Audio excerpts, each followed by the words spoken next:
Hey. What it do, what it do? This is your boy KQKC Boxing Network. And we are working, baby. We are working. All right. Let me bring this up a little bigger, man. I think we little small here. All right. But what's going on with you, Knockout? How you feel, baby? Oh man, chilling. It was a great night of boxing. You know what I'm saying? It's Oh, always yes, it fun. was. It's always fun when you get everything right. It's always fun to come back here this morning, and I got some people I hope show up. It's a lot of people. Oh, your boy some push-ups. I got like Uh, 1, 2, 3, 4, 5.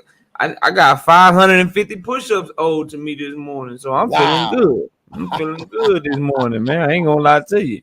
I heard that, man. Wow. Man, but you got all your picks right last night, right? 2 weeks So, in a row, man. 2 weeks in a row, we working. That's why okay. y'all got to come check out the show on Thursday nights, man. I'm telling Yes, y'all. sir. Fire prediction show told y'all, man, he be studying hard, baby, and he got a lot to study this week because we're gonna be at Australia and we're gonna be on Showtime this Yes, weekend. sir. So we Yes, got a sir. lot It's of gonna be fight. fun. Yes, It's gonna be sir. fun next week. It's a lot of great fights, man. Can't wait. But Mhm. we gotta talk about this week first, OG. This one was better than I ain't gonna lie. It was better than I thought. You It's a know, better fight than I thought it'd be, man. yeah, I said this over and over again that it does this fight did not take traction until the maybe the last 2 weeks. The last 2 weeks, it picked up a lot of traction in the last 2 weeks. And man, Mm-hmm. and I was like, wow, what's going on? And I have to be honest, Rolly Romero, he did his part. He sold this fight and he sold it and made it exciting. Do you He understand? already trying to sell the second one. Yes, right. But it's not gonna happen. Javante don't want he say I am not gonna waste my time. If it was a close fight, it's a close fight, okay, then it would be different. If it was a close fight down the stretch around 9 or 10, then I would, fight, have a rematch. But it didn't happen, and so I'm gonna move on to better things. Now, did Mm-hmm. you catch? Okay, before I do the roll call, Yes, I got sir. a question for you this morning. Oh shit. Okay. What's your question? Did We you? switching up. We switching roles today. You Hey, know what I'm man, saying? uh, What's uh, up though? did you catch the post? I caught Press. all of it. I caught all of it. Well, I plan on Okay, talking about all of it. Yes, I saw okay. I saw both they post fight press conference. Uh-huh, I saw Rolly run out the ring. uh-huh, Okay. I uh-huh. heard Rolly say that he was winning every round of the fight and that he exposed Tank. Yeah. I heard it all. I heard Okay. it all. I can't wait. I can't wait to get through these fights. Okay. Well, I'm gonna wait till we get there, but it's something he said walking out the room. I want you to remind you what he said.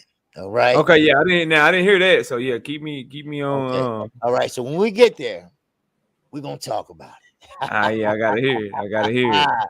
All right. So let's see who all up in the building thus far. All right, we got Kamara. What's going on? The stepping razor. What to do, OG? Yes, sir. They asked Rolly a question at the post fight, and his response was in the second fight. I know that was crazy. Anyway, Jose Diaz, what to do, baby? Terrell Jr., what's going on? Not me, it's in the building. And C83 is up in here. What's going on? Great call last night, OG. Appreciate you. All right. We got Chuck Chill. It's up in here. And we got the man, the sensei, Stormy B. Man is in the building, baby. Yes, sir. And we got Bole. Bole is up in here, baby. What's going on? And A underscore BT is up in here. All right. We got Teach. It's up in here. What's up, Teach? We got King D is up in here, baby. Yes, sir. Grand Rising, baby. Yes, sir. And we got Jamel Hurd up in here. Mr. Lightning World is in the building. And who else we got up in here? All right. Brooklyn C is in the building. What's going on, Brooklyn C? And we got Mrs. Knockout 86 TV. Knockout What's Boston up, 86 baby? TV. What's All up, right, baby? all right. She woke up early to see her man. Wow. Mm-hmm. Right. We got Bruce Gas, boxing, jazz, and more. What's going on, Bruce Gas? Yes, sir. And don't forget, he's an old pimp. So Bruce Goes is his pimping name, all right? That's right, Bruce. Bruce is easy, but it surely is greasy. Wow, wow. Okay, yeah, K-Rod and Chef Sosa, Emmanuel Pettigrew, Andrew Gray, Terry Wood, and who else we got? A.D. Alvin Davis. What's going on, Alvin? All right, Terry Woods, Eugene Stewart. What's going on, Eugene? All right, who else we got? Tony Promise is up in here. What's going on, Tom? Yes, sir. All right, top of the morning to you. All right, Big Jack is up in here. All right, and we got King D is in here, and we got let me see what else. YGB22, and we got Mark Davis. He said DC is in the house. All right. And that's about it for right now. All right. Let's get it popping, baby. Yes, sir. All right. Yes, sir, Make sure man. everybody hit the like button too, also on your way in. All right. Okay. All right. So let's go to the first fight of the night, man. Eduardo Ramirez versus Luis Melendez. That was the first fight of the night. We only got 3 fights to cover because I know y'all here for Tank. We're gonna talk a lot about Tank and Roller. We know what you're here for, but we gotta get these other fighters some coverage because it was some pretty good fights, man. Eduardo Ramirez versus Luis Melendez. What you got on that fight, man? The first fight of the night was a competitive fight, an action fight, but you know it was nothing like the main event, but still a good fight, man. What you got on that? You know what? I was very surprised that that PBC or Mayweather Promotions, TGB or whatever, they opened up with a damn good fight. That fight was a good fight. I wasn't expecting Ramirez and Melendez to go at it like that, but they did. And Ramirez, he was scoring the most eye-catching shots, but Melendez, he was scoring also to the body. You know, so they was tip for tap, but I think Ramirez outworked him. And pretty much that left hand was going around that guard.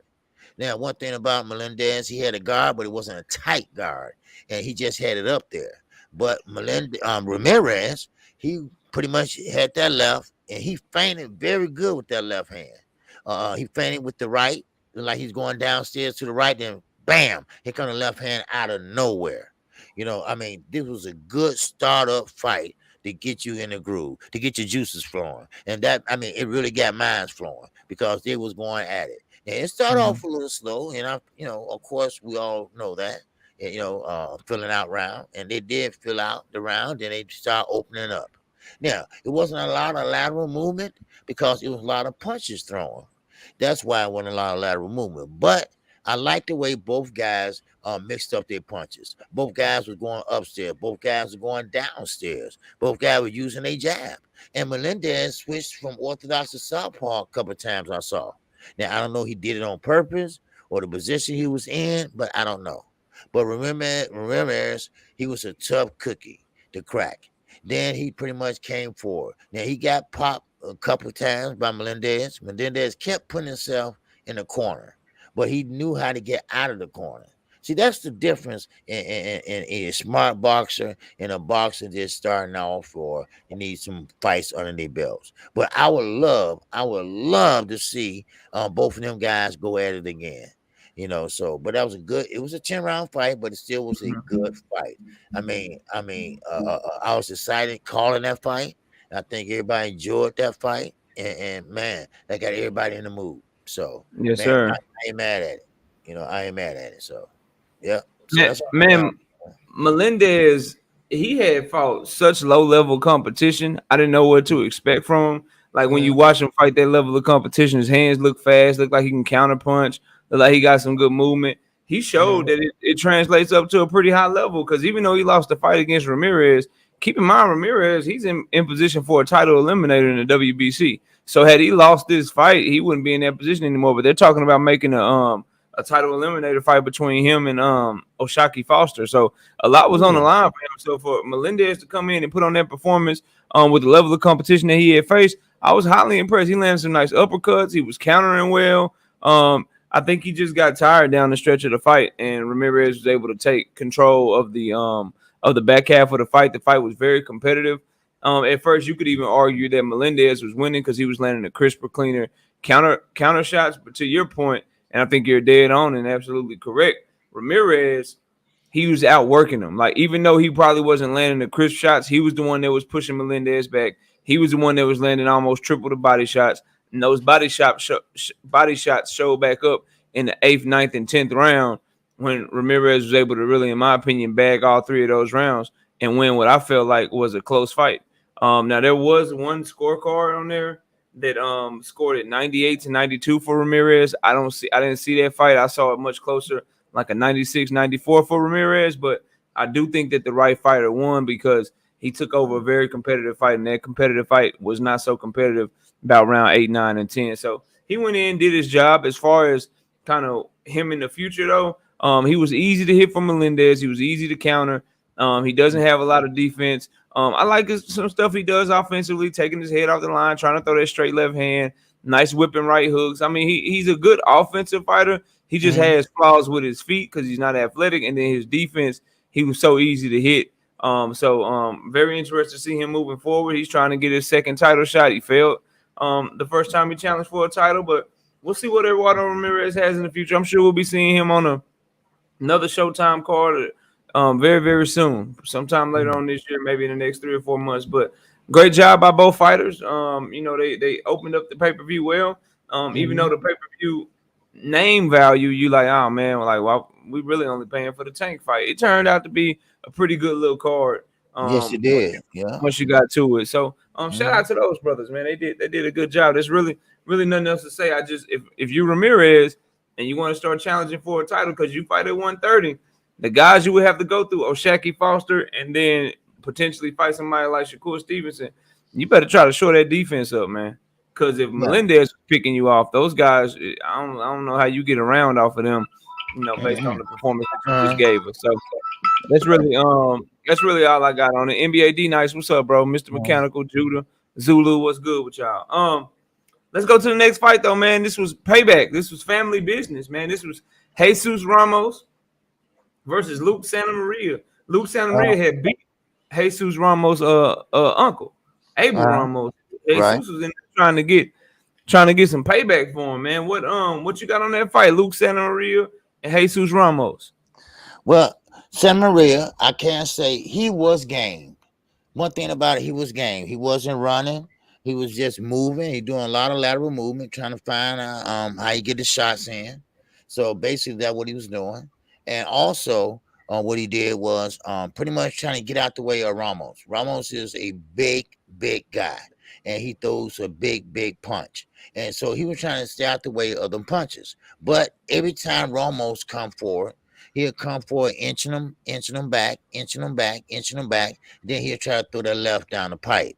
But there goes Santamaria. He give him that lateral movement. Then he'll pop him with a left and a right. Then get back out. He was really on his lateral movement last night. He did not stand still at all. Now, Ramos was inching big because he's a big guy. And for a big guy, he squat low. He can fight small.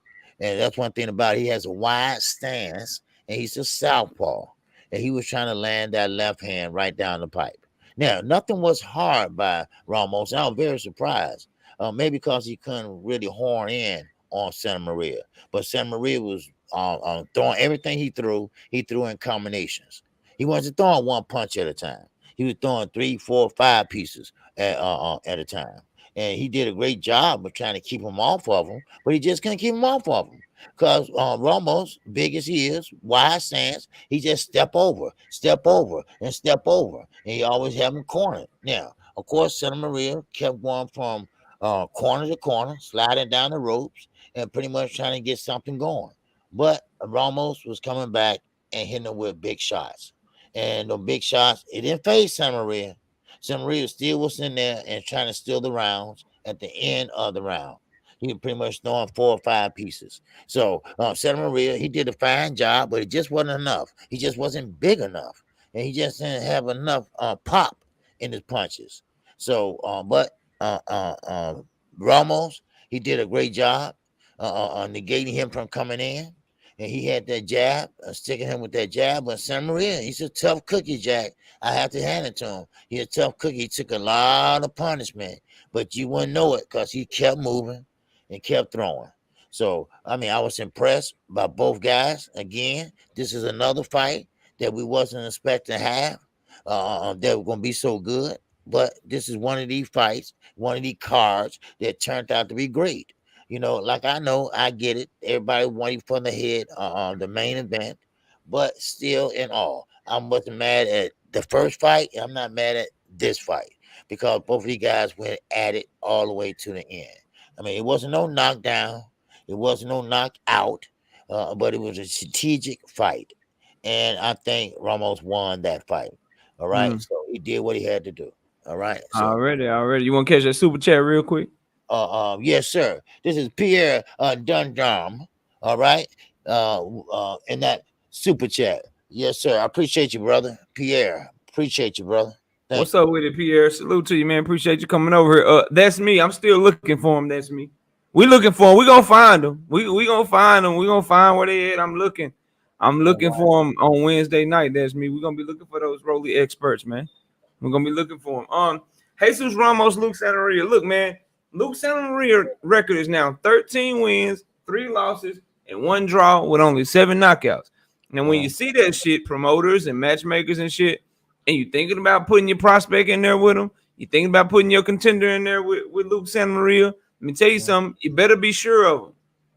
Okay, because he gets a lot of upsets and he makes a lot of fights very close, and he's extremely awkward. I told y'all that. You know what I'm saying? His movement, his boxing skills, he can fight, bro. He already upset Devin Alexander. He upset Abel Ramos in his last fight, and he made it and he made it very tough for Jesus Ramos. Jesus Ramos went into that fight as one of the top prospects at 154 pounds. Supposed to have great power. I think he can really fight. But he struggled to cut off the ring against Luke Santamaria at first. Luke Santamaria made him start very, very slow to start the fight, but Jesus Ramos was just too big, too strong. And when he finally figured out to stop trying to hit Santamaria in the head and start leading with the body, with the hooks to the body and stuff, that's when he was able to slow him down a little bit. And very similar to the first fight that we watched. Luke Santamaria was boxing well. He was landing some counter shots. He was coming in, throwing combinations, and then moving back around. But as the fight went on, Ramos is the guy that was coming forward, is the guy who invested in the body more. Body shots are so important in the sport of boxing. As the guy that was doing that, he was able to make Luke Santamaria sit down in the back half of that fight just enough to where Jesus Ramos started clearly winning the exchanges and winning the back half of the fight. A 10-round fight may seem long, but, man, I'm telling you, Jesus Ramos got to be careful because them first 3 or 4 rounds, you could score those 3-1 for Santamaria if you like this boxing. There were a lot of swing rounds in there, and when you fighting these 10-round fights, you got to be careful with all the, with allowing so many close rounds. But he turned it up. He took over the back half of the fight. I just think Santamaria is a guy that is hard to look good against, man. It's always been that way with him. If you really watched him fight and seen his career, it is crazy because Abel Ramos, when Abel fought him, Abel actually started off fast, but Santamaria closed strong. This time, Santamaria started off strong, but Jesus Ramos was the one to close strong. And I think in those 2 fights, that was the difference. So Jesus Ramos is on to the next. To me, beating somebody like Luke Santamaria, who beat former champion Devin Alexander, who beat top contender Abel Ramos, it just kind of shows you the level that Jesus Ramos could potentially be on at only 21 years old. Future's bright for that young man at 21 years old. So can't wait to see him fight again. He took minimal punishment in this fight. So something I do want to see PBC and Al Heyman and Showtime Boxing do a better job of. They do need to take a play out of the Top Rank book. I want to see Jesus Ramos fight again in the next 2 or 3 months. I don't want to see him at the end of the year. I don't want to see him fighting next year. They got to keep these guys busy so he can continue to grow, so he can stay in camp, so he can continue to get better and better. This is some of the most important time because he's only 21. So growing, working hard, you're gonna be in your prime in the next 4 or 5 years. You need to take advantage of these young muscles and these young bones that maybe don't get sore as easy as the older guys. That maybe you can put more on your body and work out harder and stuff like that. You need to take advantage of that shit and get his ass right back into camp in a couple of weeks. And they need to have a fight for him late summer, early fall. Like they cannot wait till November or December because he could possibly get 2 more fights in, bro. Have him fight again in August. Have him fight at the end of the year. Definitely want to see Jesus Ramos back in the ring very, very soon. But overall, good performance. Just needs to work on this jab. And he, like, I saw somebody in the chat say it. He got to learn how to cut off the ring because everybody ain't gonna stand in front of you. You know what I'm saying? He got to learn how to cut off the ring. With as long as he is and as long as his legs are, that shouldn't be that hard for him because he's not slow. He just needs to know what angles to take and how to slowly work his way and push his guy into the corner and press on him until he can get him where he want him and then start having the exchanges the way he want to have the exchanges. But that's all I got on that fight, man. I thought it was a good little second fight. It was entertaining. And you know, it is what it is, man. Yes, sir. Yes, sir. Only thing about with Ramos, I wish he, you know, the stance is wide.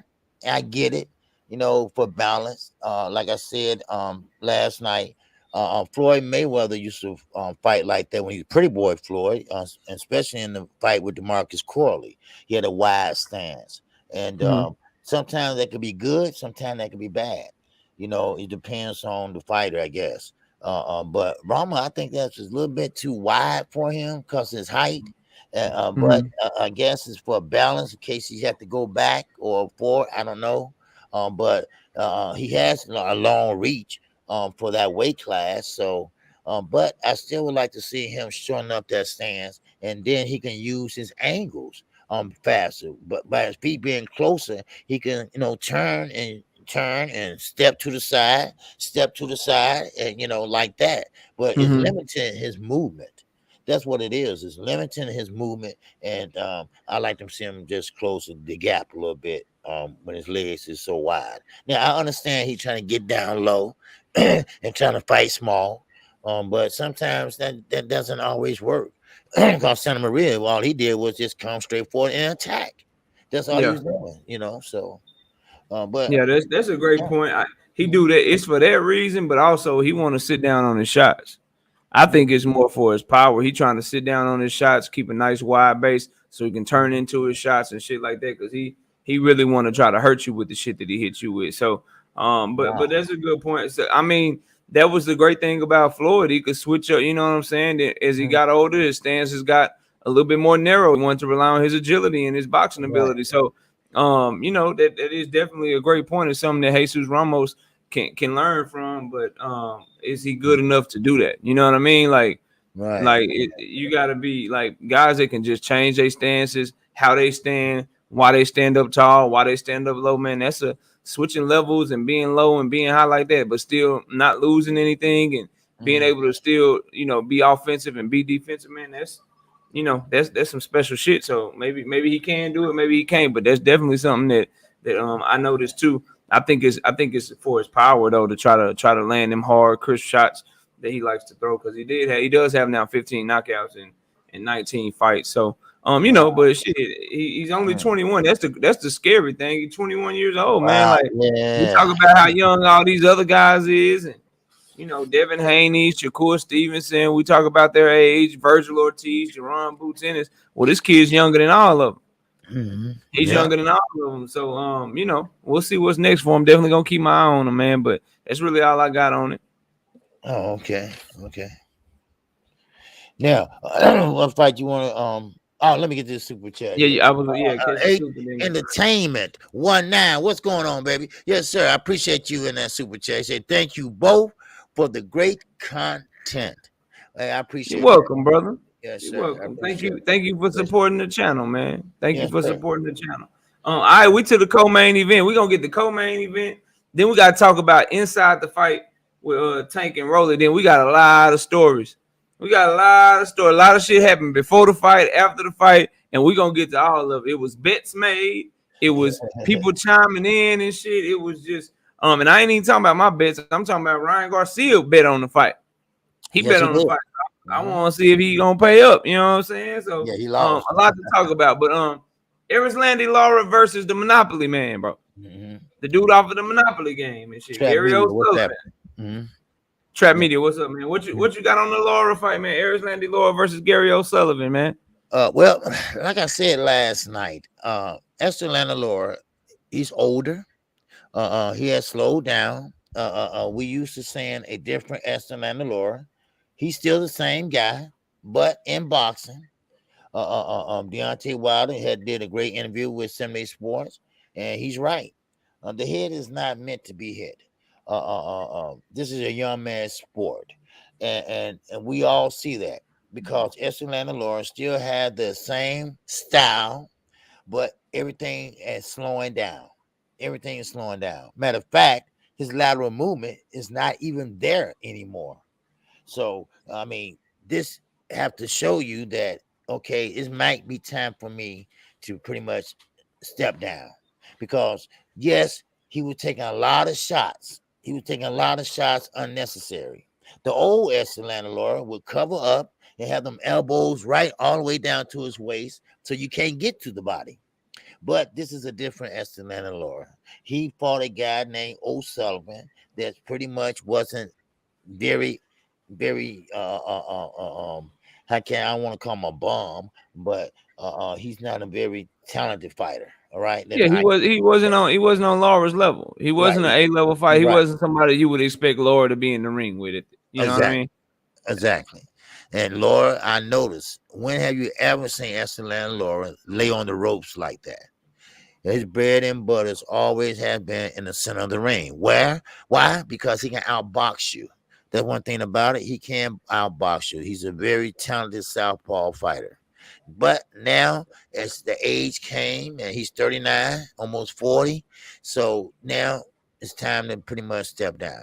Because once you hit of the game in the sport of boxing, and what I mean by hit of the game, when you still have all your faculties, when you can say all your S's and R's, then I think it's time for you to say, okay, I had a good run, I had a good, I was a champion over 2 or 3 times, and it's time to go. I Mm-hmm. know you want to hold on to it, but you can't. But in that fight, Esteban Lord was doing what he always do. It just was in slow motion. He was going to the body. He was going with the 1-2.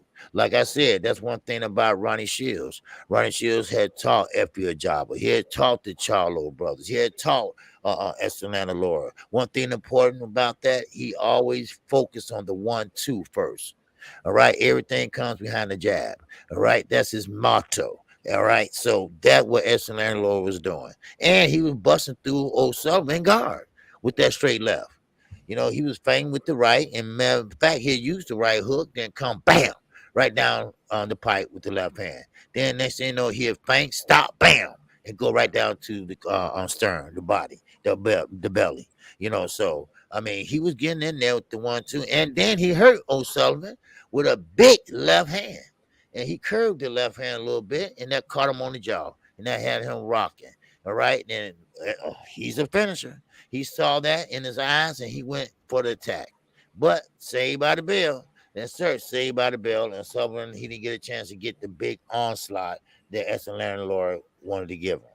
All right, but still in all, Esther Landlord won the fight, but then again, he lost the battle.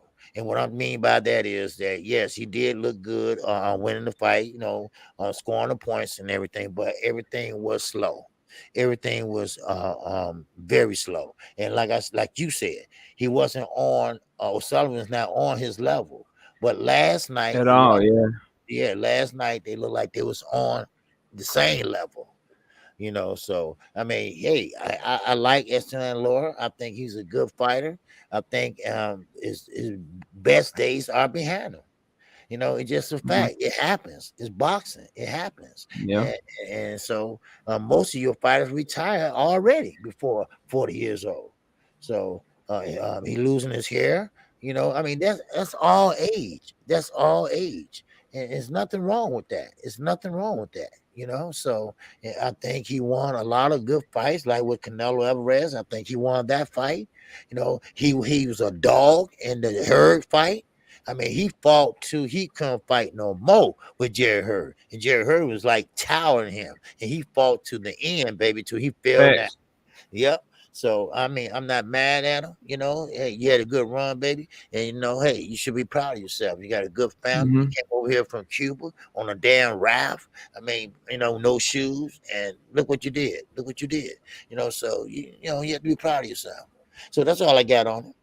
Man, so Erislandy Lara, listen, man, the skills are so good, man. Like, like he was in that pocket rolling with. Are you scratching your back? Yeah. You know, when you take a That's shower and some shit. old shit, man. That's some old ass shit, man. And you got the wooden one, man. I used to have that shit. Okay. All right. Okay. Leave me alone, Nah, man. man. Hey, you just gotta itch. Hey, if you got to itch, you got to itch, man. Eris Landy Laura, man. He's so skilled, man, and he was in that pocket, rolling with shots, blocking shots cleanly.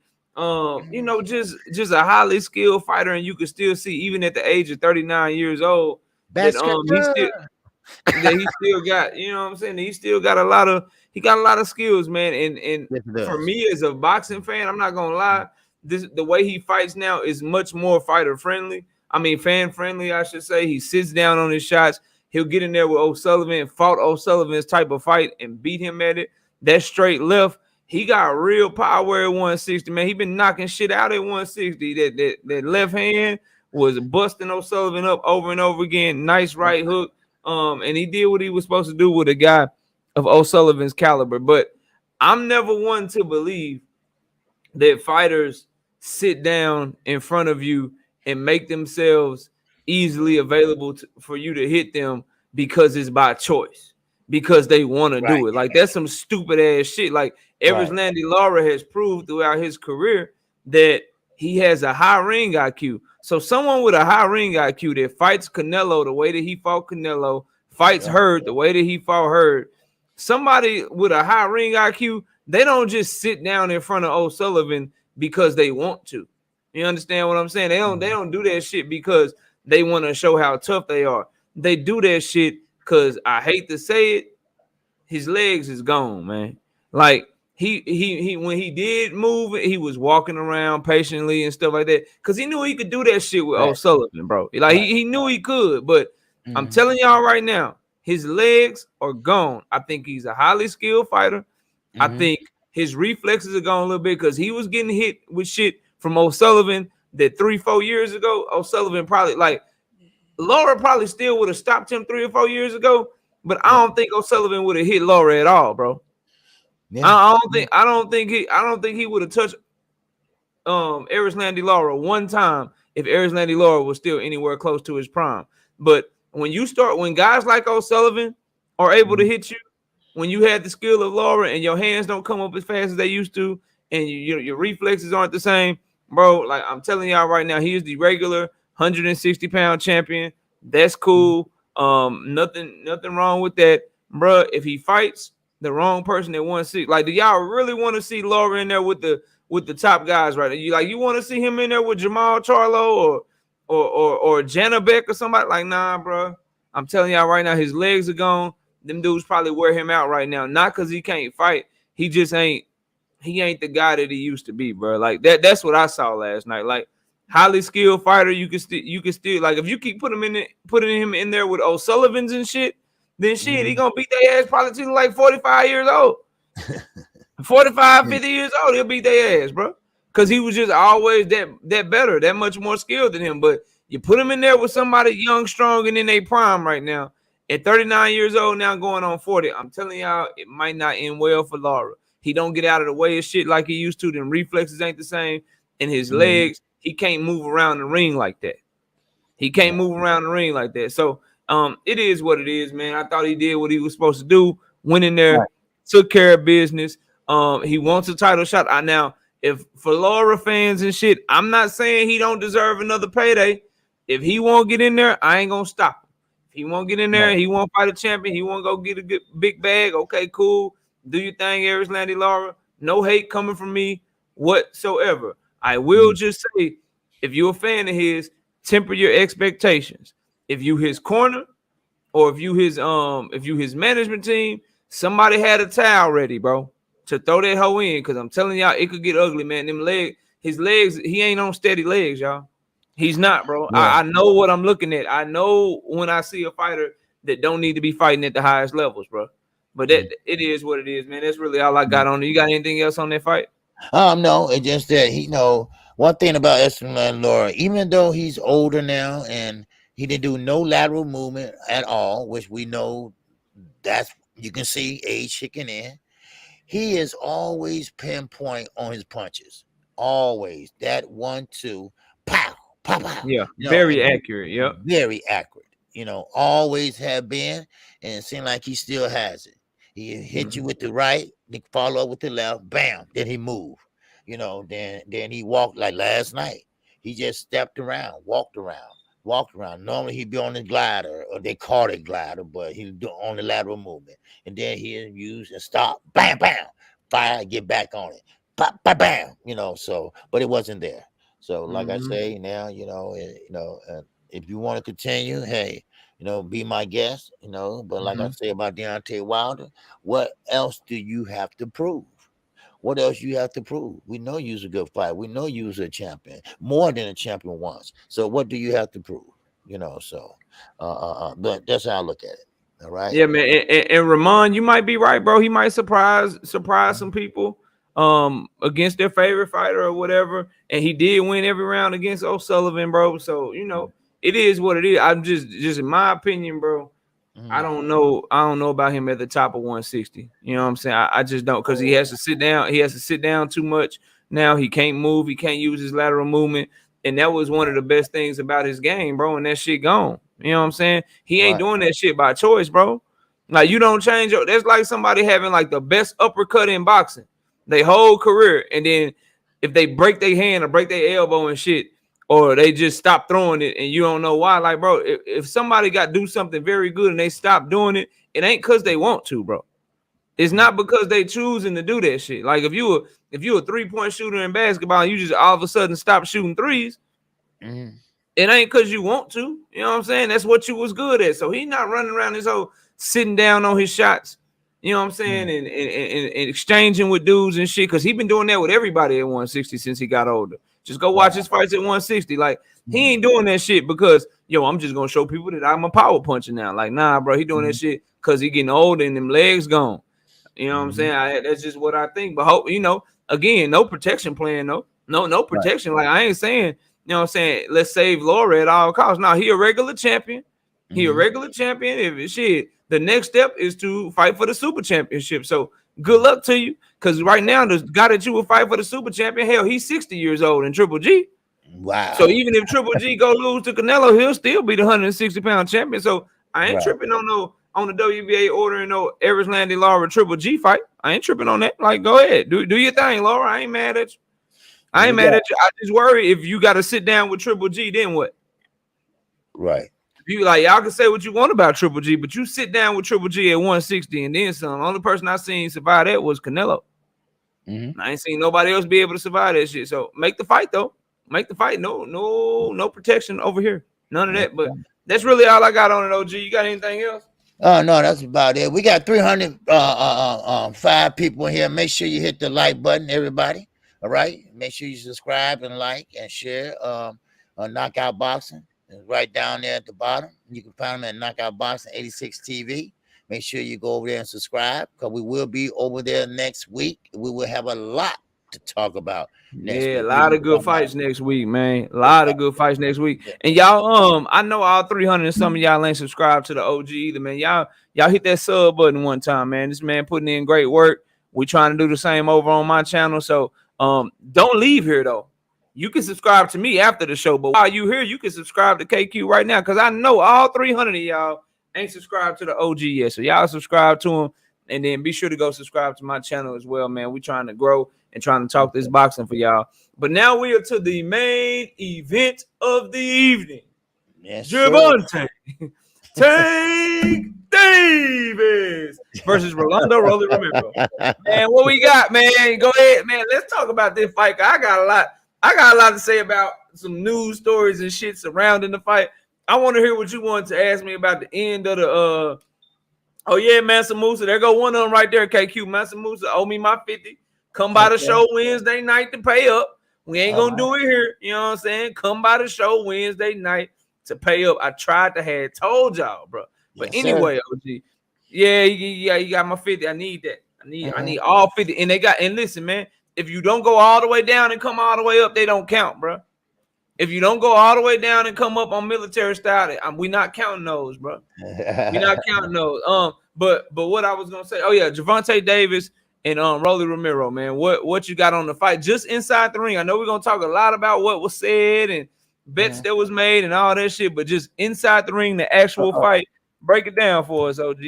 Well, I will say this. I have to say this because Rolly Romero is strong. No doubt about it. No doubt about it. A lot of people say he's trash, this and that. Yeah, but he's strong. And Gervonta Davis was aware of that. Gervonta Davis wanted to see how he feel, how he punch. And he said he punched hard. And he does have power. But Gervonta Davis was very smart. He had a game plan for Rolly Romero to come to him. He didn't want to go to him. He didn't want to back him up right away. So his game plan was he said he wanted him to come to him. Now, Rolly Romero, I don't know what they're doing over at Floyd Mayweather and Mayweather Promotions. They haven't taught him how to cut off the ring yet. What he's doing it was following Gervonta Davis around. He was pretty much galloping and following him around. At one time, he was chasing him around. It's like a little schoolboy running between gates and gangways, running from the police. That's what it looked like. All right, from where I'm from. All right, so but Gervonta Davis was pretty much taking his time and buying his time. Like I said before the fight, Gervonta Davis is going to find out where the punches are coming from. He's going to find out what is his habits. And his habits is what? To throw everything hard. To throw everything hard. But what Gervonta Davis did was slip under them punches and fire. That's what he did. So once he got a little bit closer, then he started landing. He started landing the left hand downstairs. Then he's trying to catch him as he was trying to go downstairs himself. So he was trying to catch him with that uppercut. Remember that exposed head. That exposed head. He was standing straight up and trying to jab.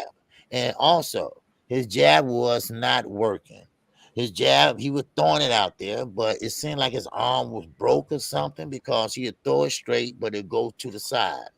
All right, he don't have a snapping jab. You need to work on that.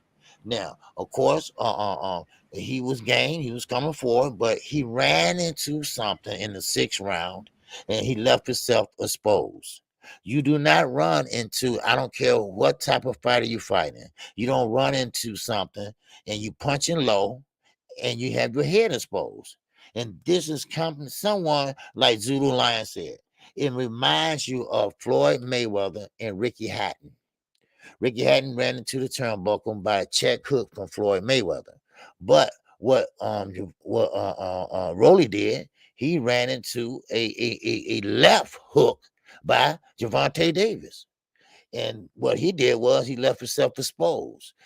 He was punching down low like this, and with his head up. And Gervonta Davis, being the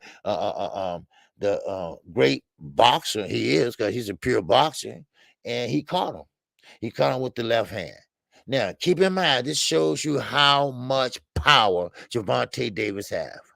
He has great power. And let me tell you, this shows you how much power. He didn't sit down on his punches. No. He did not sit down on his punches. He just threw that left hand out because he's naturally heavy-handed, and it hurt Rolly. It hurt Rolly, and if you didn't notice, if you go back, you can see that right leg doing a dance. It's called the stutter step. All right, the stutter step. That's what it was doing. Now, the whole fight, Rolly Romero was coming to him recklessly. And what I mean by recklessly means that he didn't have no guard. He didn't have no high guard. He wasn't holding the foam. He just was coming with the gloves together, something like a Mike Tyson, but Mike Tyson had the glove at least up here under the chin. He had his down here by the chest, left himself exposed. But Gervonta Davis, being the educated boxer that he is, he kept his cool, calm, and collective. He didn't let the trash talking get to him. And what he did was he took his time and went in and found the sweet spot. The sweet spot was right down to the body. The sweet spot was up on the head. The sweet spot was changing when he had a chance to change. So now, when the 6th round approached, then he kind of found out basically he's coming in wild. So what he did was he hit him with the left hand and under, went under his right hook, left hook. I'm sorry, left hook. And then Rolly just couldn't stand up no more. He was out. He was out on his feet. And the ropes held him up, barely hold him up. Then, of course, that's history. Now, also, you can't play boxing. You cannot play boxing. It's fun. It's fun to watch. It's a combat sport, but you got to know what you're doing. And one problem I had was Floyd Mayweather. You should have known better. And all jokes aside, you should have known better that these two guys are not on the same level. You should know that. You've been boxing for 22 years professionally. You should know they weren't on the same level. Now, why you did that, I don't know. But we're going to talk about a few things after the press conference. So that's all I got. You're on mute. My bad. So for the fight, man, I thought Rolly came out much more patient than I've ever seen him come out to start the fight. And it took Tank a while to adjust to him. Rolly is extremely strong. And to his credit, he had a pretty good jab and a really good game plan of trying to walk Tank back, use his strength. And I said it on my final thoughts videos. If he really believed what he's saying and Tank is this, Tank is that, then Tank need to hit the ground one time and Tank need to have elbows in his face and shit, because I don't need to see you going in there trying to show all this goddamn respect to Tank. If you really think that and you really there to win, you being that big and that strong, bro, you are going to throw him down on the ground. You were going to try to make this shit a tough fight, and that'll let me know that you were there to win. And that's what Rolly started off doing. So I was like, okay, we might got us one, but this notion that Tank is just a boxer, a puncher who has all this power and he can't box and all that stuff. I need y'all to understand something. If your name is not Isak Pitbull Cruz, Tank is smaller than everyone he fighting, bro. So he's already just physically, from a physical DNA standpoint, he's already at a huge disadvantage. You know what I'm saying? Fighting these guys. But his skill and his ring IQ is able to make up for that. And the way that he sets up his shots, and he said it, he's like, I knew he was strong. I could feel how strong he was. So what did he do? He walked Rolly into the shots. He boxed off his back foot. Guys like Rolly call it running. Oh, he was running. He was terrified. No, bro, he's setting your ass up. He's setting your ass up. And so he kept trying to counter with that straight left. He was missing on the mark some, but a couple of times, even before the knockout, he damn near knocked Rolly back off his feet with that damn straight left hand. So he was setting it up the whole fight. And this fight was no different than anyone, than any of his other fights. Takes him about 3 rounds, maybe 4 to figure you out. In my opinion, and what I told people on the show, why I picked a knockout in the 6th round, because I thought that once Tank figured out his distance with Rolly, it wasn't going to take him as long as it took to get rid of somebody like Mario Barrios, because Rolly doesn't have those type of survival skills. He doesn't have that type of discipline to where he's going to bring his hands back. So he'll get caught earlier than your typical boxer who Tank figures out, and he has to break down and shit, maybe round 8, round 9, round 10, because Rolly doesn't have defense. And all that patience that Rolly was showing at the beginning of the fight, how did he get caught? How did he end up losing the fight? It's because he went back to who he was.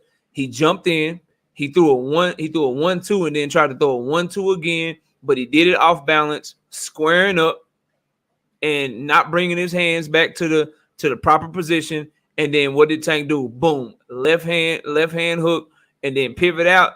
Tank didn't even throw it to knock him out. He just, being the better boxer and more skilled. Oh, your hands are low. Oh, you coming in squared. You just threw that same combination back to back. I see that shit. I fire off on you. And then I just try to pivot around. Well, while he was pivoting around, Rolly was biting the ropes. Rolly was biting the goddamn ropes on his way down to the ground and shit. And Tank got real power. And so and the crazy thing is, like, to me, and why I rank Tank the way I rank him, and I got him so highly, he did all of that shit with Rolly making him uncomfortable. Right. Rolly made him uncomfortable in that fight, and he was still able to do what he did. Can you imagine? And I ask anybody that got certain guys beating Tank, if you can't hurt Tank, if you ain't strong enough to push him back, and you allow him to box with you, stay in the pocket with you, good luck.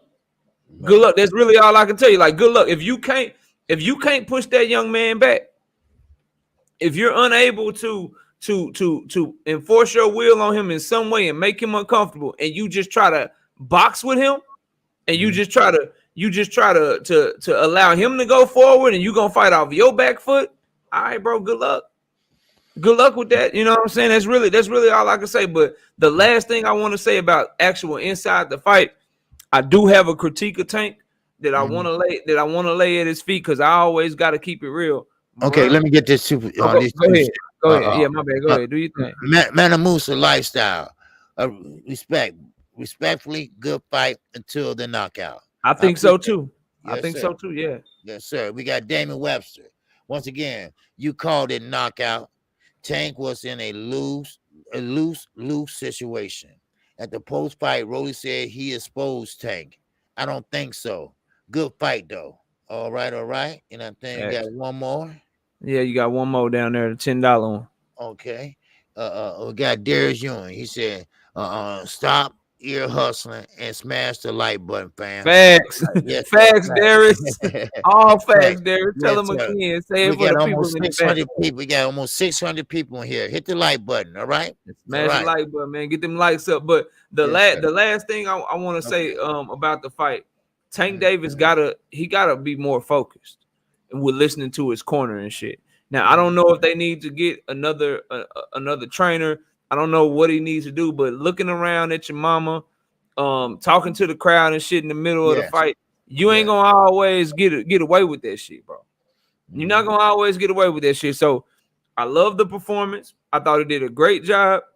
I would just say, when you have a media workout session, it's called a media workout session. You get your ass up there on time. You work out for the people that came to watch you and spend time and take time out of their day to watch you work out. So you actually work out. When it comes to inside the ring, bro, you got to focus up, because you are supremely talented. You got all the skills in the world. But as you continue to fight, bro, it's going to be somebody that's going to demand your 100% focus in that ring. And if not, they're going to beat your ass, bro. They're going to beat your ass. So you need to be 100% focused all the time, so that when that time comes, it's already a habit to you. So that would be my one criticism of him.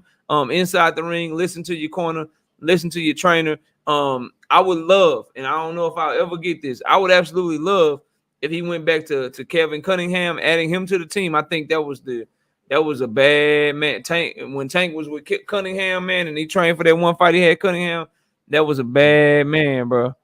It was a bad man. So yeah, that's me. You say y'all cocky, but you can be cocky and pay attention, bro. Like, you like talk shit to the fighter. You know what I'm saying? But at the end of the day, bro, he gotta go in there and he gotta pay attention to his training and shit. You can't, like, I seen Calvin Ford literally say, Tank, listen to me, man. Tank is over here looking at his mama, dancing on the screen and shit. Kevin is trying to talk to him and shit, bro. Number one, you gotta pay attention. But number two, again, bro, respect your trainer, fam.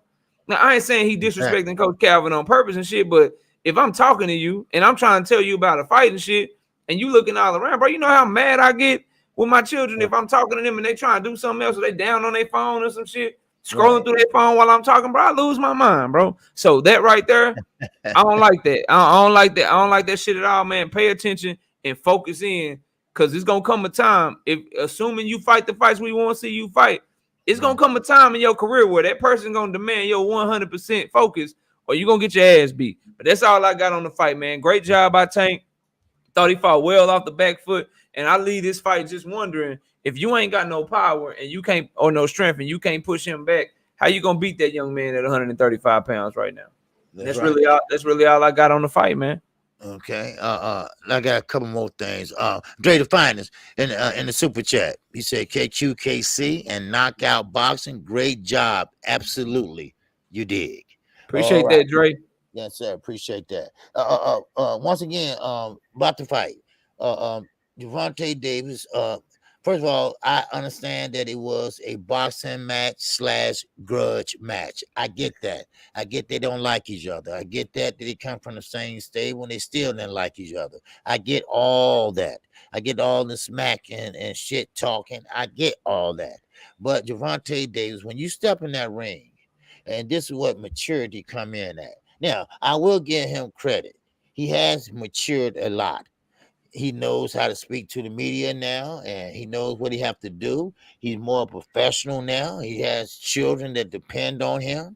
But in all, you still don't follow your opponent to his corner and talk smack. All the talking is over with. All the yapping is over with.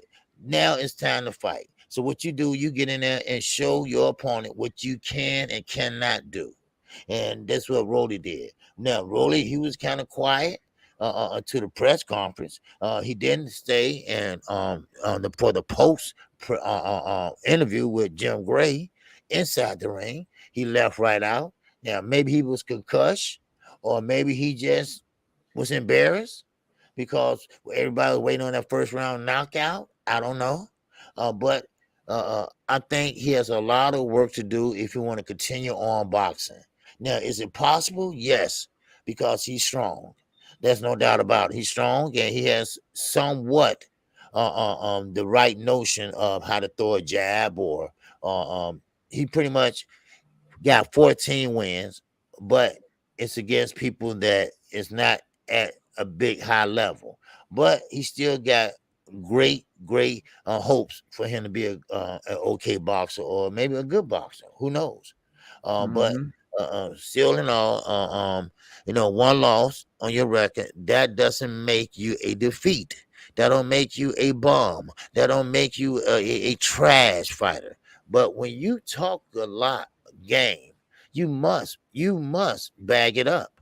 Or if not, then you selling us nothing but wolf tickets. That's all. Mm-hmm. That's what I call it, wolf tickets. Right? Because one thing about Gervonta Davis, he said, "Look, at first I took it personally, but now I'm pretty much like was having fun with it, you know." Mm-hmm. And this what maturity come in at. This maturity come in at. He didn't let it get to his head. Not too bad, a little bit, but not enough to throw him off the game plan. The game plan was to fight on the back foot and let him come to you, and Rolly did come to him. He came to him the whole fight. Now, he didn't cut off the ring because Tank always had a way out. When you give a fighter a way out, then you might as well start walking him down. Because when you walking him down, that means you putting pressure on him. You're applying pressure on your opponent. And that means that you cut off the ring coming forward, and that means that your opponent's now both pretty much panic or trying to throw something that he shouldn't be throwing. But when you Mm-hmm. get him a way out, then he don't have nothing to worry about. Just like Bermain Savard and Deontay Wilder, the night he won the WBC heavyweight title. Bermain Savard gave Deontay Wilder a way out every time. He didn't cut off the ring, he just followed him around. And Deontay Wilder fight off the 1-2 and just walk on around him. So next time, Rolly need to learn how to cut off the ring and pretty much just come forward. So that's all I Mm-hmm. got about the fight. All right. Yes, sir. Yes, sir. So let's talk about some stories surrounding the fight. First, I want to go to Lion Ryan King Ryan Garcia. So Mhm. he was in the crowd. He bet $20,000 on Rolly against Earl Spence. Danny Garcia seen it too. So they bet Wow. $20,000. Earl Spence had Tank. Mhm. Ryan Garcia had Rolly. You think Ryan gonna pay? Simple question. You think he gonna pay up? No, no. That's little compared to fights and everything else. Cause he been scheduled to fight and he get out of the fight. So why would he pay up 20,000? Was it 20,000? Was Yeah, it 20,000? 20,000. So That's why what he would he pay said, up man. 20,000 when 20K. he won't show up for a fight to make a million? So why the hell he will give 20,000? So I mean, that's Ryan Garcia for you. He was all dressed up to do what? To do nothing. He was all dressed up in a tuxedo to do what? Nothing. All right. Because Ryan Garcia, like Leonard Ellaby said, Ryan Garcia, they went at it too in the out there in the ring, outside on the floor. and they are talking smack. Well, like Leonard Ellerby said, it's always somebody in little guys like their ear. So, but he approached Oscar De La Hoya not once but twice to try to get a fight with Ryan Garcia and Gervonta Davis. It never materialized. So he can talk all the smack he want, and he don't want to fight. He don't want to fight Mm-hmm. Gervonta Davis. It's not going to happen. He He just was on a clout. He was on a clout chasing mission. yes, exactly. He also said, if I take care of business July 16th, then me and Tank, we got to make that fight happen, bro. Ain't nobody trying to hear that shit. Go show me. Yeah, Show up yeah, to the press conference, sign some right. shit, then show up to the fight. Then I believe that shit. As far as him paying Earl, listen, man, it's on camera, bro. If you don't play it, everything, I don't want to hear nothing else. There's no other excuses for Ryan, bro. Can't nobody be a fan of his. If you like Ryan Garcia, if he decide not to pay Earl Spence after everything he done pulling out 3-4 fights, you know what I'm saying, trying to fight for the interim championship like 2 or 3 times to duck Devin Haney, lying about having a Manny Pacquiao fight, pulling out of the JoJo Diaz fight, pulling out of the Javier Fortuna fight. You know what I'm saying? Just all of that shit. Then lie on camera, making a bet, and then ass betting and not paying your bet, bro. Nah, dog. Nah, dog. If he don't pay his bet, I'm pushing for Earl Spence versus Ryan Garcia. Oh, that's no, the fight I want to see. If he don't pay his bet, I want to see Earl Spence versus Ryan Garcia. That's what I want to see.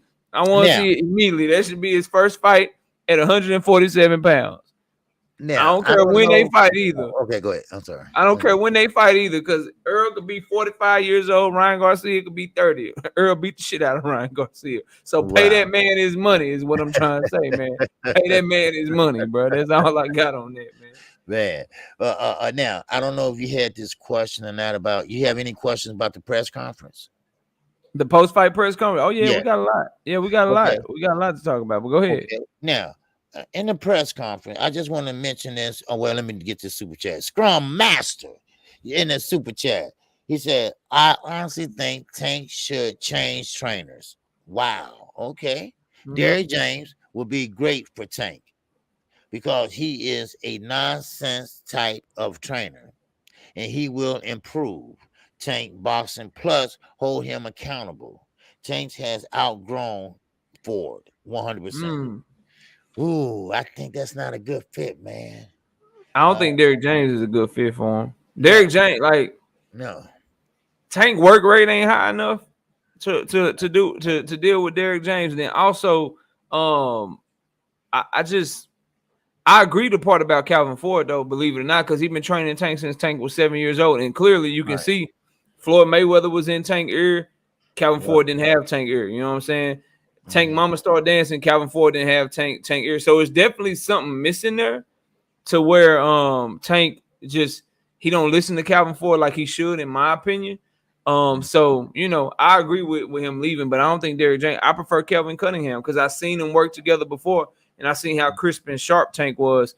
And now the Tank is even more dedicated and like staying in shape. Somebody like Calvin Ford, who is basically like a southpaw whisperer, I would like Calvin Cunningham. I mean, not Calvin Ford. I would like Kevin Cunningham to be his trainer, the guy that trains Lubin, trains Spinks. I think that'll be a good ass matchup for me. Just my opinion. You know what I'm saying? Okay. Now, I wanted to know, Knockout. Did you catch not the? I don't want to talk about the post press conference.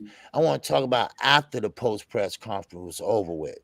No, I didn't hear that part. I saw the whole press conference, but that's why I was telling you earlier. I mean, what we talking about, man? What you got for me? What we doing? Okay, now, we all in the last 72 hours wondering if Gervonta Davis is leaving Mayweather Promotions or is he staying at Mayweather Promotions?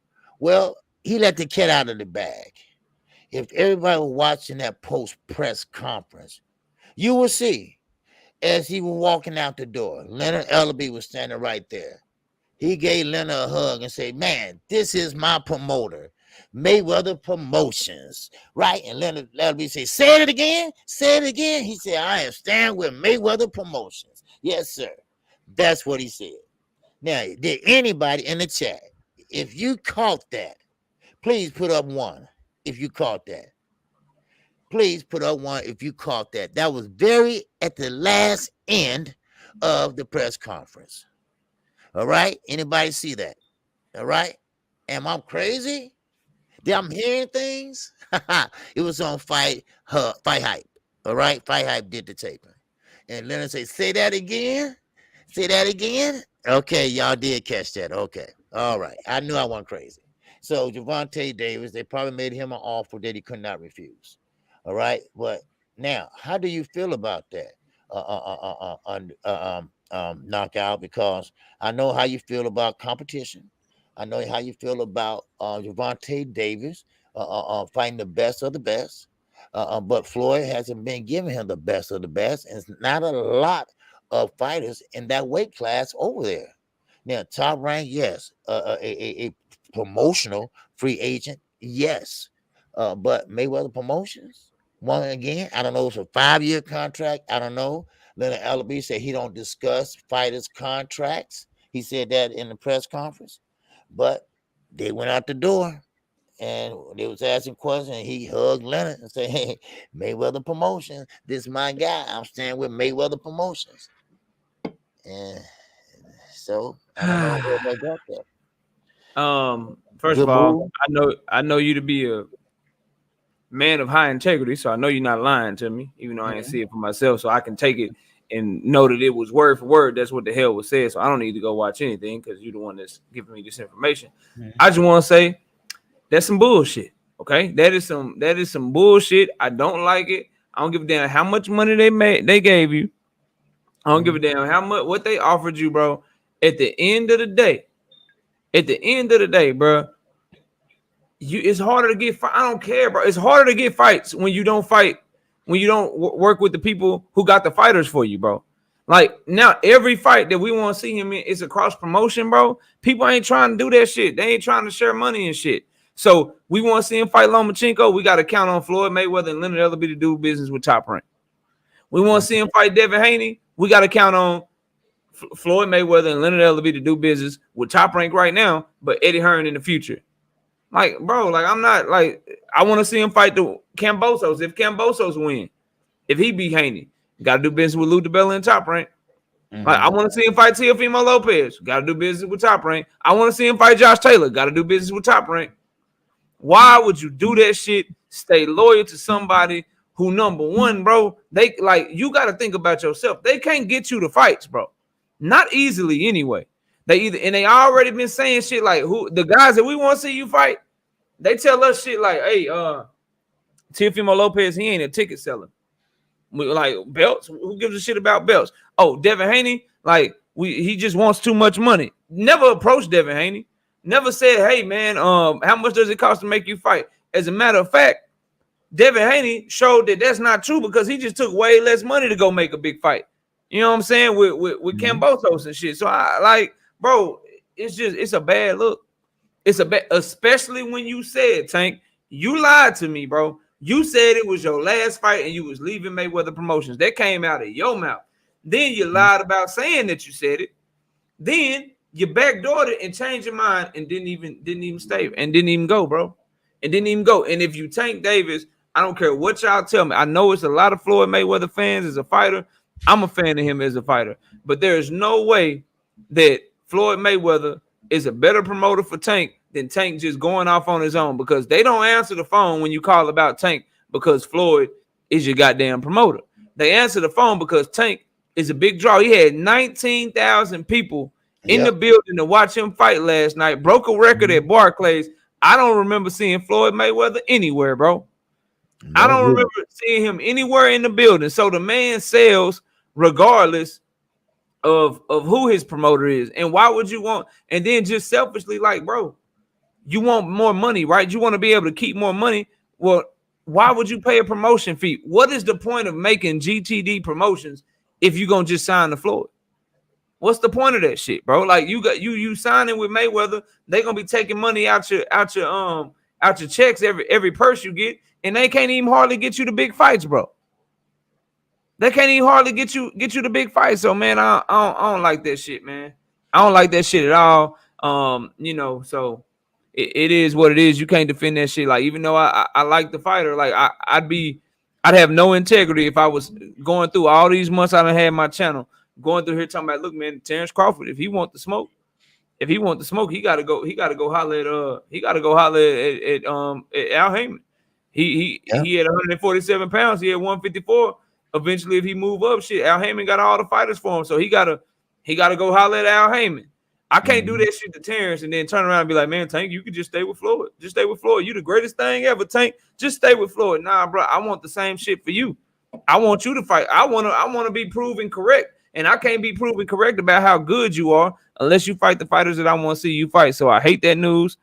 I think it's just it's not good, bro. It's not good. So it is what it is, you know. We'll see how it goes. We'll see if they give him the big fights. Now I'll change my mind in a heartbeat. I Mhm. will change my mind in a heartbeat if I get the fights I want from Tank. That's what this is. This ain't nothing personal against Mayweather Promotions. If they go get me the fights that I'm asking for, Tank versus Loma, Tank versus Devin Haney, Tank versus Cambosos, Tank versus Teofimo, Tank versus Josh Taylor.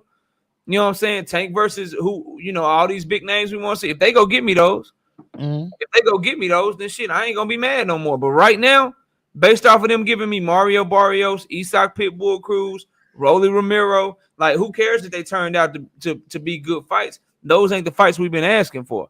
So if they go get me what I'm asking for, then shit, I ain't gonna be mad. But right now, I don't like the shit because I Mhm. feel like I'm gonna get more bullshit from them, bro. I'm gonna get more Tank Rolly 2, fucking Tank Isak Pitbull Cruz Part 2, Tank versus Michelle Rivera and shit. Like, I'm not trying to see that shit, bro. I Man. want to see him fight the best. So that's all I got on that, man.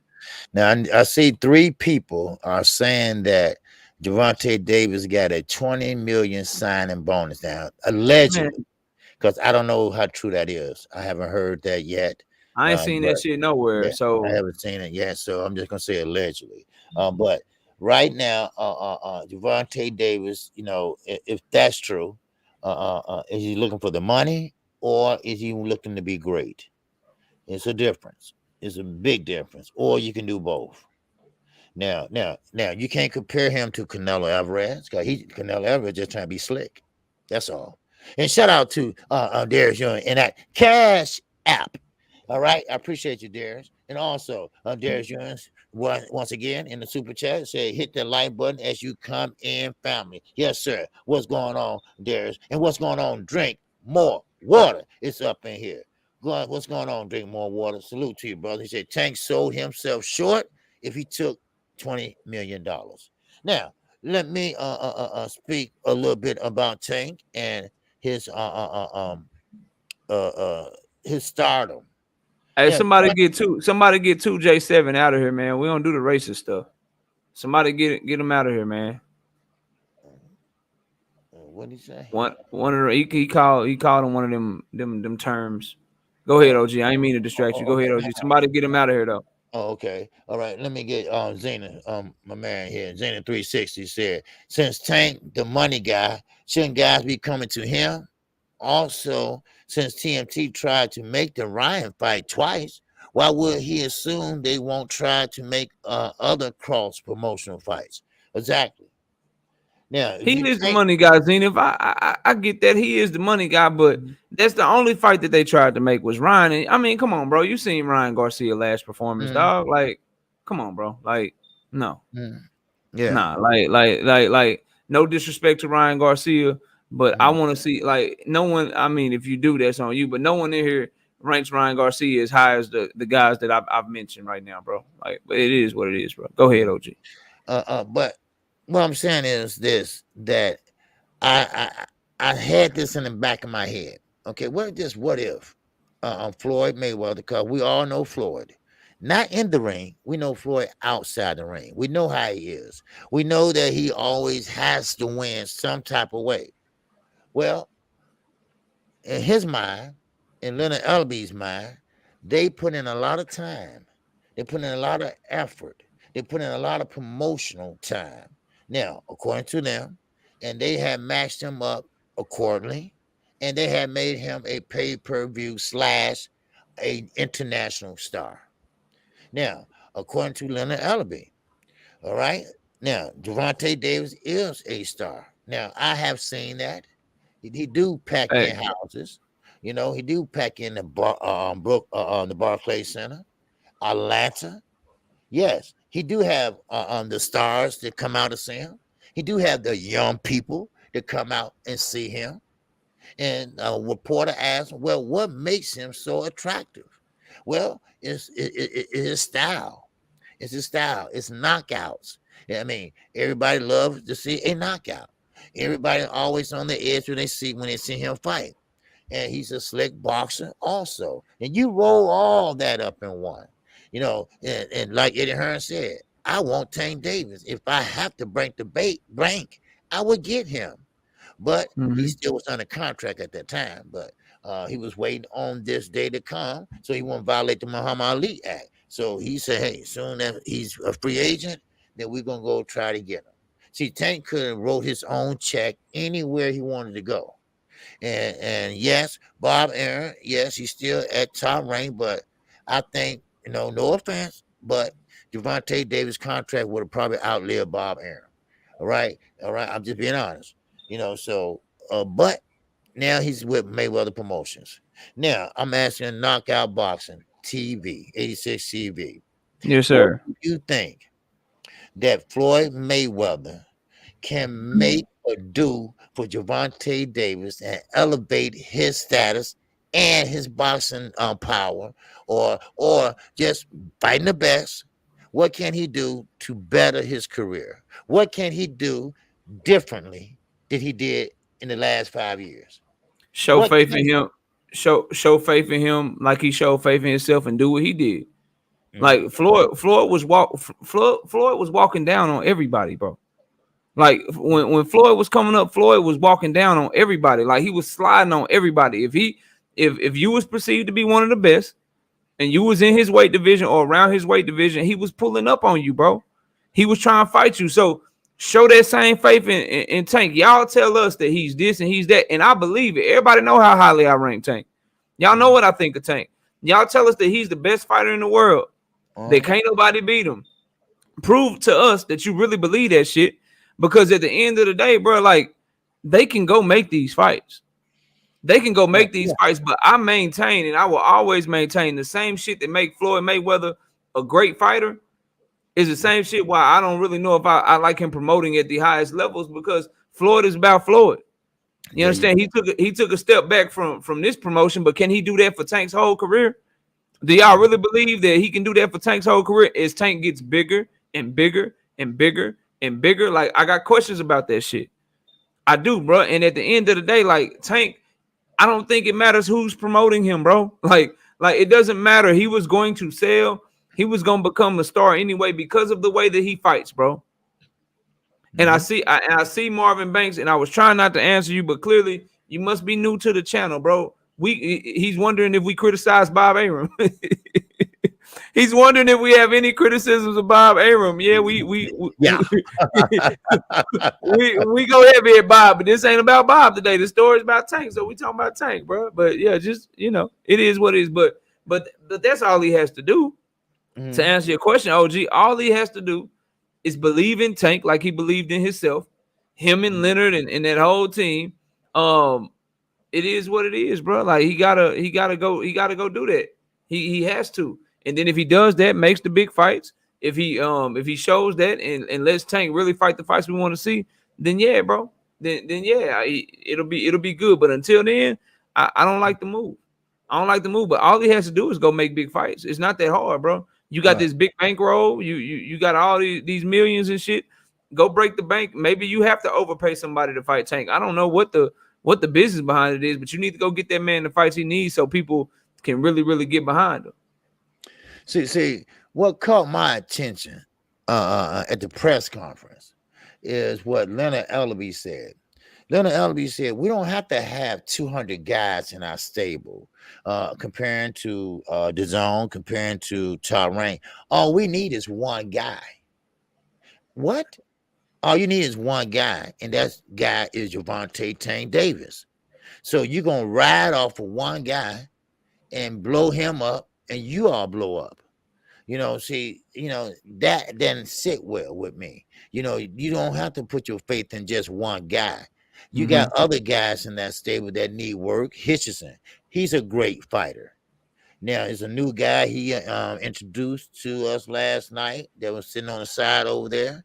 He's supposed to be a young, up and coming star, but he's not putting no time into him that I know of. But now the way he's sounding is that Tank is Mayweather Promotions. Tank is all Mayweather Promotion has. Because, like Leonard LB said, all they got is Tank. Well, Leonard said, well, that's all we need is Tank.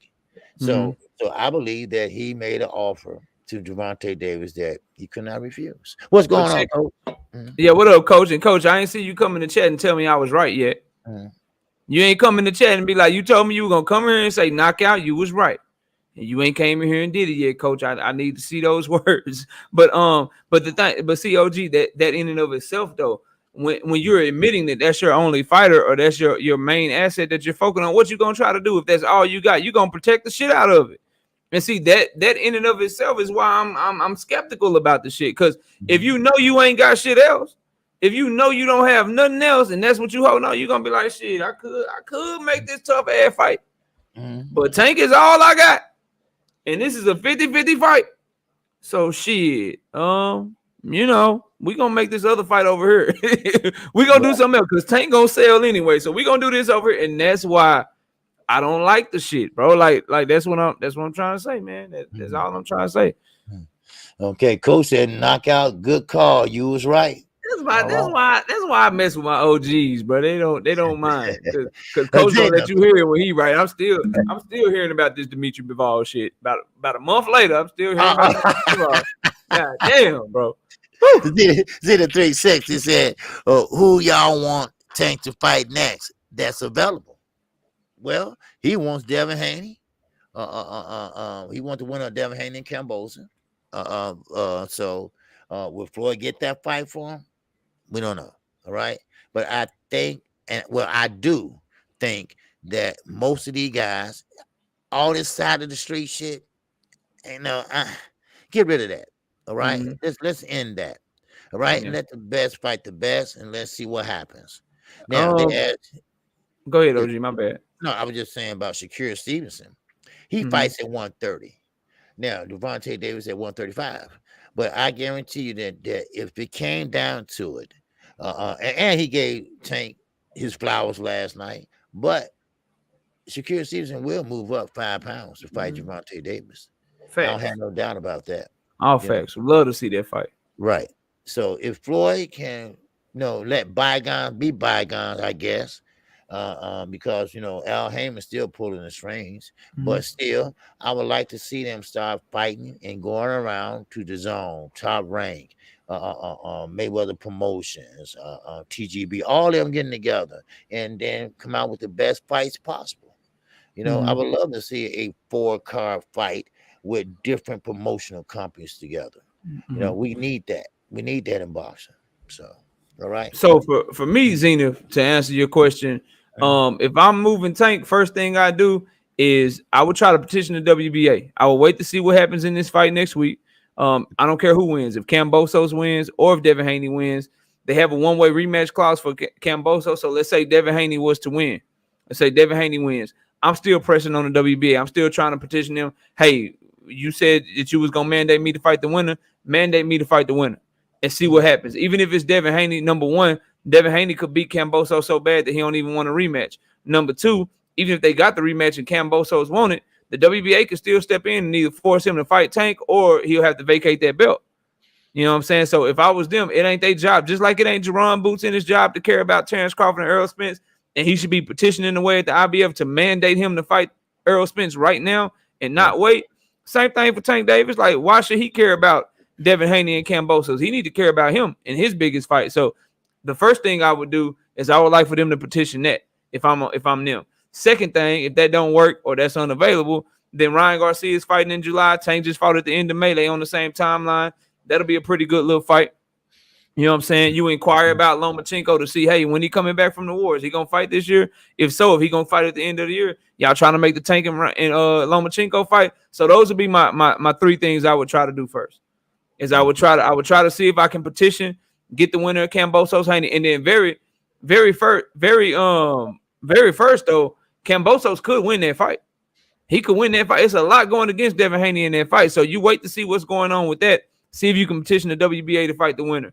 If that shit don't work, then you got Ryan Garcia. Then you got who else you got to fall back on? Lomachenko. See if he can come over from the war. Maybe he wouldn't come over to fight from for Kambosos, but he'll probably come over for a Tank Davis fight. That's a lot more money. It's a lot more exposure. So those are the things I would do. Winner of Haney Kambosos. See what's going on with Loma, and then as a third option, see what's up with Ryan Garcia. That's my option. But let OG, we gotta talk about Rolly Romero a little bit, man. Did you hear what he said? Yes. Now he said a lot of shit, a lot of shit, but I don't know if he was winning every round up to 6. I didn't check the scores. I didn't look at it yet. But was he winning every round? No, I had Tank up 3 rounds to 2. Okay. I had it 48-47 at the time of the stoppage. Okay. He said he also said he exposed Tank and he won a rematch. Just everything that he said, man. What do you take from it, man? And do you want to see a rematch? Just give me your thoughts on it, man. You know what? No, I don't want to see a rematch. Okay, I don't want to see a rematch because what is going to solve? All right, Rolly has a lot of work to do. It would be another waste of a pay-per-view money. No, it wasn't a waste. You know what? It wasn't a waste last night. I will give it to him. All right. Now a lot of people thought it would be, but it wasn't. But why would Rolly want a rematch? Because he doesn't have the skills. He don't have the skill set, and yes, he is strong, no doubt about it. You know, no, you did not win every round. You did not expose Gervonta Davis. All Gervonta Davis was doing was drawing you in. That's all. Now, if you knew boxing more and more and educate yourself more and more, you would know that. But for some reason, he focused on power. Always power. Everything he throws hard. Now, and sometimes that can pretty much get you in trouble. Sometimes that can help you out or get you in trouble. But last night, it got him in trouble because he came in there recklessly. Now, what I think about a rematch is unnecessary. It's not going to prove anything. It's just going to prove again that Gervonta Davis is still that same fighter, and he still is better and at another level than you are. It's just simple as that. And I wish Mayweather Promotion somebody get together and work on him because he doesn't have a great jab. None of them jabs was landing. So I don't know where he got that from. That he was winning, that he ran like a little bitch. You know, I mean, listen. It's a difference in running. It's a difference in lateral movement. Now, a lot of people call it running, but it's called ring generalship. You get points for that. You get points for that. And if you use it well and use it correctly, you get points for that. So, but Rolly, you know, I really think he bought into a lot of the hype. I really think he bought into a lot of hype because he had a lot of people in his ear. Now, when you start making a little money, when you start getting a good payday, you're going to have a lot of people yapping in your ear and saying this and saying that. And I have no doubt when he fell off that stage, they had a game plan in their back in their mind. Like, hey, look here, you know what? When you rehydrate up, if that ankle swell, we're going to call off the fight. But I think somebody said, look here, dude, you don't want to do that because it's too much money that has been put in this fight already, too much promotional money and everything else. And so it went on, but Tank never been exposed. Nothing has been exposed. The Pitbull Cruz fight, he couldn't knock him out. So everybody said, "Oh, he been exposed. Oh man, he couldn't even knock out a little guy shorter than him." But a lot of people don't understand. He boxed the best way. It's called making adjustments. He had to make an adjustment because of the hand injury. Now, I'm not saying the hand was broke, but he couldn't throw the hand. All right. So therefore, he had to make adjustments the best way he can. I think he did a great job as a one-handed fighter, and on the back foot at that. So I mean, you got to give a young man credit. Yes, no, he's not a big guy. No, he's not. but he is a small in stature, but has a big heart. That's one thing I can say about Gervonta Davis. So Facts. that's all I have on that one. So Rolly won some round. I gave Rolly round 2 and round 4. He was losing 3 rounds to 2 on my scorecard. Okay. Now as far as him exposing Tank, he did expose Tank as a great fighter. I mean, that's really all he exposed. That Tank can give it to you however you want it. And what's being exposed is how good Tank is, because Tank is winning fights where guys are making him uncomfortable. And a lot of people can't do that shit. Like, again, bro, I'm gonna stand on this. That win over Isak Pitbull Cruz, the win over Rolly Romero is gonna age like fine wine, bro. It's gonna age like fine wine. There is a reason that dudes ain't jumping in the ring with these dudes, bro. Right. There's a reason that ain't nobody really trying to fight Isak Pitbull Cruz. And now after Rolly's performance against Tank, let's just see who want to step up and fight him, bro. They might have to step up and fight each other. I'm telling y'all, bro. Like at the end of the day, Tank is the type of fighter, and what he's turning into is kind of like that basketball team or that football team where since they the marquee, since they the big star or whatever, every team play they best game against them. They play their best game against them because they always get up for that moment, and that's what Tank is happening to Tank Davis right now. Like, everybody that he fight gonna be in their best shape ever. They're gonna be the most focused that they ever been. They're gonna put on the best performance of a lifetime, and that's a testament to how good Tank is, because they know what they in the ring against, so they come with everything that they got, and he's still beating them, bro. So at the end of the day, bro, all he exposed is that Tank Davis is a great fighter. And Tank, what I learned, bro, I just really worry, like, if you can't hurt Tank, what you gonna do with him? If you can't hurt him, what you gonna do with him? Because keep in mind, this was some awkward dude that don't really have the fundamentals that's kind of hard to figure out. Well, guess what? The more traditional boxers, the guys that fight how Tank came up and that have more traditional boxing skills, Tank seen that shit before, and that's easier for him to figure out. So if he figuring out dudes that don't fight like nobody else, you get in that ring and you fight like a traditional boxer against them, okay. All right, bro. If you can't hurt them and keep them off and make them uncomfortable, I mean, good luck to you. That's really all that Rolly exposed to me. I appreciate the heart that he want another fight. I appreciate that he's calling for the rematch, which is cool. Do your thing, but bro, you ain't getting a rematch no time soon. So what you need to do, if you really want that fight again and you Rolly, you gotta start knocking pieces off the board, bro. You gotta fight. You gotta fight common opponents. You got to fight people, get them out the way, and eliminate opponents for Tank. The same way that Manny Pacquiao was running down on Floyd opponents, trying to beat them worse than Floyd beat them. Everybody Tank fought, you need to fight. You need to be yelling for Isak Pitbull Cruz to say, I'm going to beat his ass worse than Tank did. You need to be yelling for Mario Barrios. You need to be yelling for Cambosos, Haney, all the guys that we want to see Tank fight. You need to try to fight them too, so that way he can't fight him. He got to come see you. So that's what I would do if I was Rolly. But a rematch right now, I don't know what it is with fight fans. Some want to see Canelo versus Bivol. Some now want to see Rolly fight Tank again. Like, bro, like, when people get knocked out like that, or people get outclassed, how Canelo got outclassed, bro, there's no rematch warranted, bro. You don't get a rematch getting, like, bro, Rolly was in that whole, like, biting the ropes and shit. Like, he turned into a meme. He turned into a meme overnight, bro. Like, we don't want to see that rematch right now.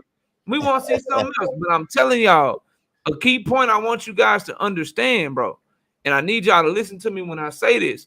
If you're a traditional fighter, people are gonna talk about, oh, Rolly won a couple of rounds off Tank, so shit, man, you know, Devin gonna do this, or Camboso's gonna do this, or Shakur would do this, bro. Traditional boxers are easier to time because they make traditional movements, and that is what you are used to seeing. So I'm telling you guys right now, I've been telling y'all, if you can't hurt Tank and push him back, it's gonna be a problem, bro. It's gonna be a problem for a lot of your favorite fighters, and I'll leave it at that, bro. I will leave it at that. He showed me a lot last night. Showed me a lot, man. Yeah, yes, he did. Mr. Caesar, what's going on, Jeffrey Ari? All right, he said Tank was about to kill him. Glad ref stopped it. Yeah, well, he was starting to figure him out. And he was starting to figure him out. and he would have got him figured out. I think he already had him. He just trying to find a way to land it, and And he he did. had 30 seconds. He was gonna finish him in that round. He had 30 seconds, and you know once Tank gets you hurt, bro, it's kind of curtains, bro. It's kind of curtains. It don't take long, so it is what it is, man. Yeah, It is what it is. yeah. All right. Okay. Well, right. And then knockout. You got anything else, man? No, man, great show. Thank you everybody for coming in. Y'all be sure to hit this man like button and sub to the channel if you new here. How many we got in here right now? We got 476 still in here. All Man, right. all y'all smash the like button. All y'all can't be subbed to both our channels, so please subscribe to both our channels. Yes, sir. KQ got his channel obviously right here, and then I just dropped my link in there for y'all one time. So please go Yes. sub to the channel, man. We do this every Sunday. We switch platforms, so you got to be subscribed to both of us in order for us to be able to so you can know when we're live, so you can know who platform we on each Sunday. And then my last words, OG, y'all know I'm live every Wednesday night and Thursday night, 7:30 p.m. Central Time. You can catch me live every Sunday morning too with KQKC Boxing Network, and we drop videos every day on the hottest topics in boxing. So y'all come check us out, man. We're gonna keep doing this boxing talk, man. We ain't going nowhere no time soon. So y'all be sure to keep tuning in to us, man. We appreciate y'all. And we got 282 likes. I know we ain't got 138 haters. So everybody that's in the building ain't hit the like button, man. Hit the like button for us, man. So they'll share this so people can catch the playback, bro. And that's all I got, man. All right, all right. You got R West in the super chat. Say great show, fellas. Smash the like and subscribe. Yes, sir. And I appreciate Knockout Boxing once again. And he got OG, let me answer this question just real quick. I know we running over. Yes, sir. Right above R West, the homie talk says, explain to me how Tank lands that big shot on Devin Haney. Well, I'll explain it by this. Jojo Diaz landed a bunch of left hands, bro. He landed some consistent left hands on Devin Haney when they were fighting, and he was able to win rounds off of him. So what I want you to think about, Talk, and what I want you to explain to me, okay, is if they do fight, Devin got a big fight coming up. If they do fight, if Jojo Diaz, who is not as explosive, who don't have as good timing, who's not as fast and not as powerful and athletic as Tank, if Joe Diaz can hit Devin Haney, why won't Tank Davis be able to? That's all I got. That's all I got, OG. I'm sorry. I'm sorry. That's all I got. I'm gonna leave it alone. All right. All right. Look, I appreciate everybody that came in today, and the knockout got a lot of studying to do this week. I do. Don't forget to catch him Wednesday night, 7:30 p.m. and also Thursday night at 7:30 p.m. And that's his prediction show. Make sure y'all show up for that one. Both shows always doing great, always on fire. And yes, we will have a good show next week. All right, we'll be on Knockout Boxing platform, and we're gonna have 2 fights to talk about. And hopefully Devin Haney can bring home the belts. All right, because he's over in Australia and he's getting ready to go into a undisputed war with George Kamboza.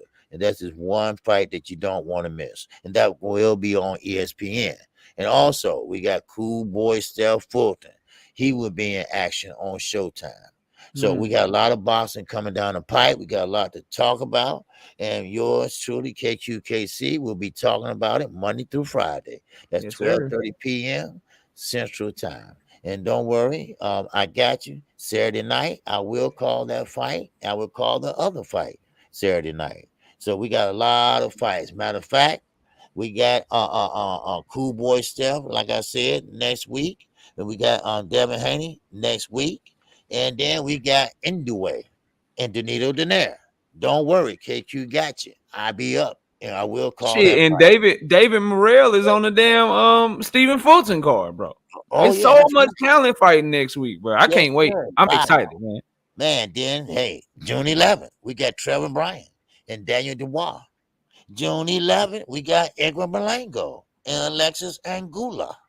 And your favorite guys on that card too. The Edgar Berlanga card. The co-main is your guy Xander. Xander Zayas is the co-main. Yeah, that's my guy. Yes, yeah, sir. man. Yeah, he's the co-main. Yes, sir. He can box, and he did some little training with Kamboza. All right. Then you got Jaime McGinn, June 11th with Jimmy Kelly. All right. Then also we got Jamel Charlo and Sulaki. All right, that's gonna be June the 18th. We got Arthur Beterbiev or Beterbiev versus Joe Smith. That's right. That's Canelo wants one of those two. Good luck, Canelo. All right. Man, he So don't want that fight. He yeah, don't want one of them two after what yeah. Bivol did to his ass. Man, And that's nah, June bro. the 18th. Then we're gonna finish up. Now we got other fights in between. But I'm just calling out the names that you all might know. So we got Mark Masaigo and Ray Vargas at July the 9th. Now that just through July.